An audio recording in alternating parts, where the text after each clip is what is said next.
دغه دی عمران که غواړي چې د مرګ نه بعد د پسې نیکیانې سټارټ که نه د دې قرآن سره تعلق ساته او حدیث دی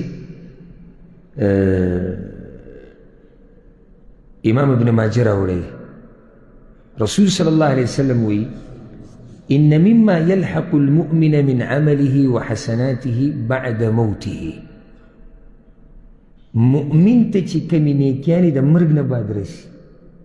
د مرګ نه بعد نیکیانې عجیبه ده یعنی قبر کې پروت دی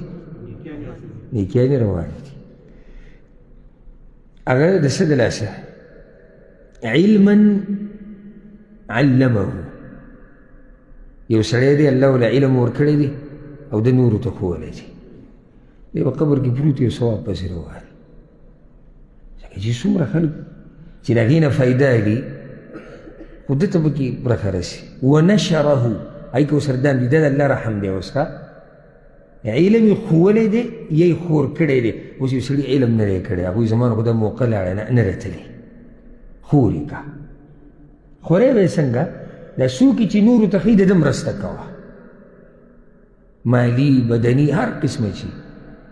د درسونه خوروه په هره طریقه چې ته هم دغه خلکو کې راتلی شي ښه بله دویم وولدا صالحا ترکه او شاته یې نیکمله بچی پرېښودی ومصحفا ورثه او شاته قرآن پرېښودی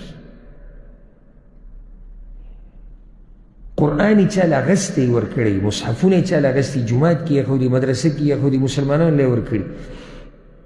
او مسجدا بناه او یې جومات جوړ کړی او بیتا لابن السبیل بناه او یې د مسافرو دپاره یو په لاره چې تېرېږي د هغوی دپاره مسافرخانې جوړه کړي او نهرا اجراه یې وله روانه کړي او صدقة أخرجها من ماله في صحته وحياته يلحقه من بعد موته او کله چې دی روغ بدن یې روغ او د صدقه ورکړي ځکه چې دا بیمار چې صدقه ورکوي د ده او دغه کې څه فرق وي د بیمار د ژوند امید ختمي د روغ د ژوند امید د غریبۍ نه هېرېږي د ده د صدقه دغه نه اوچته نو قرآن هغه کتاب دی چې د دې فایده به تاسو ته مرګ نه پس مدرس